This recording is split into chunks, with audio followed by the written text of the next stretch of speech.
স্পষ্ট ভাষায় বলতে চাই, রক্তে কেনা যায় ভোটের অধিকার। 17 বছর ভোট দিতে পারি না, নিশি রাতের ভোট দেখেছি, ভোট কেন্দ্রেও যাইতে পারি না।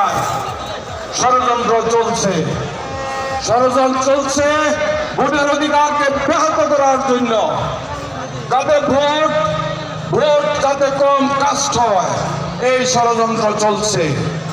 আমি স্পষ্ট ভাষায় বলতে চাই, কোন ষড়যন্ত্রে কাজ হবে না। এই বেলাবরের মানুষ বীর মুক্তিযুদ্ধে অংশগ্রহণ করেছিল। 12 তারিখ সজাগ থাকবেন, প্রহরা দিবেন প্রত্যেকটি ভোট কেন্দ্রে। কেউ যদি ভোট কেন্দ্রে কোনো গোলমাল গন্ডগোল করতে চায়, প্রশাসন সহ সকলকে বলতে চাই, আমরা রক্ত দিয়ে যে ভোটের অধিকার এনেছি, প্রয়োজন বুঝে আবার রক্ত দিয়ে এই ভোটের অধিকারকে সংরক্ষণ করব। বকুল সাহেবের বিজয় ছাড়া ঘরে ফিরে যাব না। জয় হোক দলের শীষ জিন্দাবাদ। বকুল সাহেব জিন্দাবাদ।